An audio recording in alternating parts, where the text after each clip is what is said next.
So I've seen a lot of people on Twitter tagging me and on Reddit and everything saying like, oh, like they suspended like 50% of the player base. Nowhere near that amount, not at all. But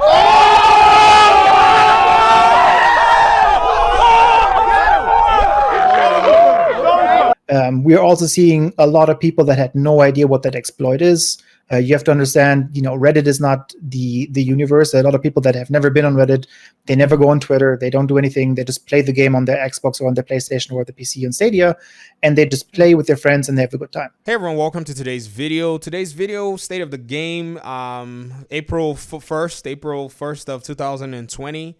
And the developers, game designer, comm dev, community development manager, three of them, Chris, Hamish, and Bruce, were on the state of the game today, and they were able to address different aspects of their coverage. So what they do and some things that are relevant to the community, like perception, the so-called bans, which are actually more accurately suspension. So in my video, I put an edit on the comment under my I was not banned video, because that's actually what it is. It is a suspension. So I'm officially making that correction right now. Now, somebody messaged me this morning and said, a good friend of mine said there is a second wave of bans coming, and this is what he has heard. And a lot of people are hearing this in the community because there's actually another damage glitch going on. And I replied immediately and said, the reason you're probably going to see a second wave of these suspensions is because there's a big player base. And guess what? In the state of the game, this was hours after that conversation we had, Chris Gansler said that misconception is actually a big misconception, that there is not going to be anybody to matchmake with in the game because of the bans. And he said that was utterly dismissible. Like he dismissed that claim because there is a sizable player base that plays this game, which is not surprising to me. A lot of people have always said the division is going to die. The division is dead. The division is this. And I say the game has its challenges, but one of the reasons I've always stuck with the game is because almost every time I come in to log in and I come to matchmake, I almost usually find people. Even in so-called dead times in the game, there are a lot of people who play Tom Clancy's The Division and The Division 2.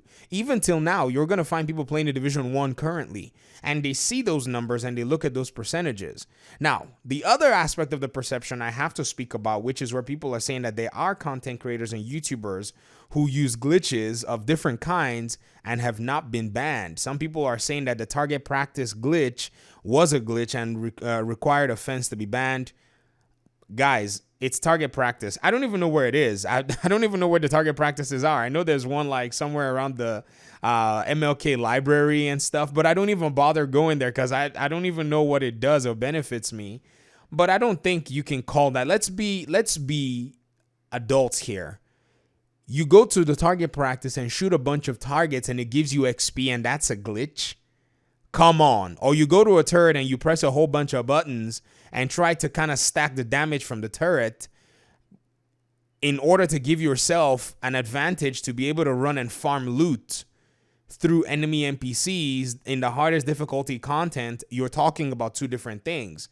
They are somewhat of exploits, but one of them seemed to be of a more grievous offense because it was used in different places and it carried and spilled over into PvP. So if you look at both of them and you want to try your best to be objective, let us be very clear about that. Now, this, and that leads on to the other part of the perception where people are saying that, some YouTubers and some content creators, were doing these things and all that. The thing is, unless you have proof, you can't keep saying stuff like that. If you have a stream or a video or whatever, clip it, put it on Twitter. Let everybody see whoever it is that you're talking about, and then you have something that you can point towards. That way you know that you've been able to put your accusation out there and you have, backed it up with video footage. A lot of these streamers, if you go on their Twitch channel, you should be able to see some of their live streams. And if you can't find a live stream from days ago when you think they were doing this, then I guess it's only your word that you have. Yes, I'm not saying anyone is, innocent, but that is the standard. It's innocent until you are proven guilty. And today Massive had also mentioned that they were able to find numbers to check account activities to be able to see if people were doing these glitches. And they have mentioned and said that people who have received a suspension might possibly, if on a second offense, if they're doing these same glitches or these same game-breaking bugs, they might receive a permanent suspension of their Division 2 account. Which leads me to what Hamish said in the beginning of the stream today, saying, you know, Massive has been one of those studios that's not been that's not been known to shy away from a lot of the things that are going on, from the tough conversations and all of that. And this is definitely where I will say, okay, no problem. This is something that I can say, yep, I've seen that as a pattern with them in most cases. And also, Bruce was able to actually talk about some of the things in regard to builds and build diversity and somewhat lack thereof because of the other things that are outshining every other thing in the game. And he actually said that, you know, they did some miscalculations in the numbers and they did not see those becoming things that spiraled out of the way, like the classic M1A with focus and a ballistic shield with your contractor's gloves and your Fox prayer knee pad. These numbers that they put together did not come out to be the right numbers that they intended, and he took responsibility for it. That is why I say today's state of the game was very important, because it's a lot more than emotion. It's a video game. There's so many aspects of the community where people were acting like little kids, and I thought, you got to be kidding me. And what I really love about this community is there are people who say, you know what, I found myself in a place where I used the glitch because I thought, you know, this is interesting, and they accepted responsibility for it. There are people out there saying that they haven't been banned even though they used the glitch. Well, like I said, they did not disclose today how they came up with finding out who did the glitch and who didn't. And then there are also people who said, you know, we feel like we have been unfairly suspended because we did not do the glitch and we joined a group of people who did. But the community director, it'll be your word against his, said that they used individual account checks to be able to do these bans. And so these suspensions, and that's how they did that. So a lot is going on in the community right now. I think they were able to clear out some of these misconceptions. I think they were able to, you know, talk about what was going on. And as an avid Division player, many people have also said after the 7 days and the rollback, they're going to come back and farm for gear and keep farming. It's a 7-day rollback. Many people don't see it as a big deal. Some people say they are done with the game and they've given up. I'm of the mind that everybody's entitled to their opinion and everybody's entitled to the actions that they want to take, because it's just a video game. It's just a digital platform, and as clearly as it could be, because of the suspensions, people are able to return. Some people are going to be like, nah, man, in 7 days, I can probably get another account and I can grind and gain progress back. That'll probably be better than the rollback and everything within all that time. And hey, big ups to you if you really want to do that, because some people have also suggested that as well. And so the community largely seems split.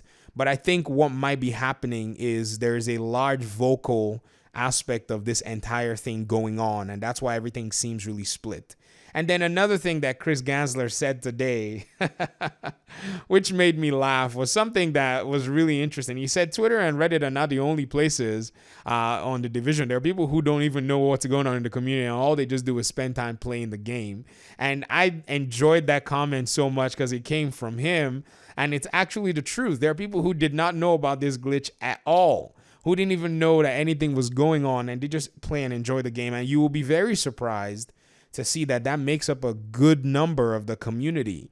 There are a lot of people in this community that do not bother about what's going on Twitter. They just log into the game and say, oh, anyways, I'll play, and they play the game. Because some people, they play game as a value-based system. When they purchase a game, they want to be able to gain every single enjoyment, every single efficiency, every single aspect of the game. And so they're more into the game than a lot of people may think. Many people who are thinking that the player base is going to run to Destiny or some other game, I'm sorry to say, this is not the season for that. This is a very different time. And as much as I would criticize Massive and say, you guys should have moved in earlier, and I said that in my other video, they said, well, we didn't move in early enough. This is what Chris Gansler said, that they didn't move in early enough because they were taking their time to do the research and do the investigations to be able to figure out who was doing these glitches and how they meted out the ban. So I would implore the community let's keep having the conversation. If you feel like somebody needs to be banned and has not been banned, and somebody else was, I said banned, suspended, sorry, and has not been suspended, and somebody else was suspended unfairly, provide proof. Put the proof out there on YouTube or on Twitter, and I would happily show and point out that video, to everybody. Like, if you put it out there in public, then it's public information. If you don't want to be the guy that does it, it's okay. Send it to me in a video and I'll consider, because I also usually don't want to be the person that's pointing out stuff, but that is your accusation and that is your burden of proof to put out there.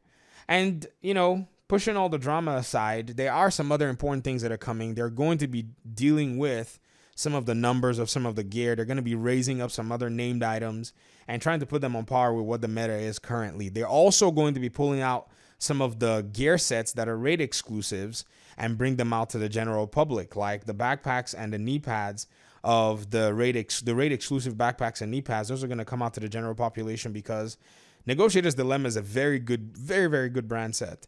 Aces and Eights, also a very decent brand set, but you don't get the full power of gear set. You don't get the full power unless you have the backpack and the chest pieces, which do have their own specific talents as well.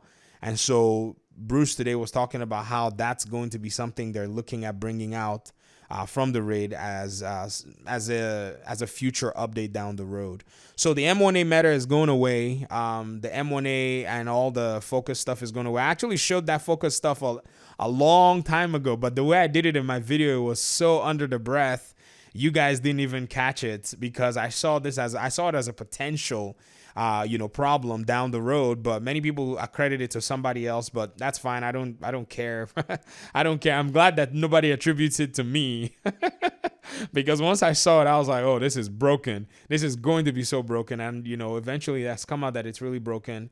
It's not an enjoyable way for me to play, anyways. So that's why I didn't necessarily use it and I didn't shout on the rooftops about it. So right now, there is a very weird chasm in the community, but I think Massive needs to be much more clear, and I feel like they should have been as clear as they possibly could a while ago.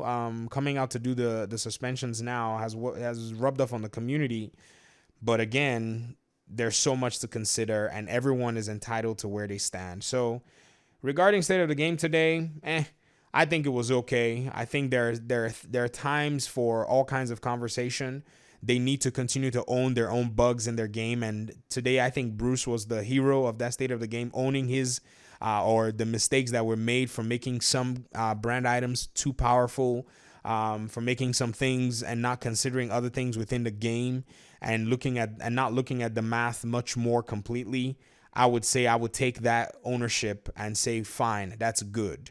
So let me hear what you think in the comment section today. I want to hear your thoughts. I'll be reading comments. Appreciate you guys for engaging, even though, you disagree with my opinions. That's fine. Like I said, we all have our opinions and we're entitled to them, and you're entitled to vent them as well, however you feel, in the comment section. So thank you very much for your time and audience, and God willing, we will see in the next video. Peace.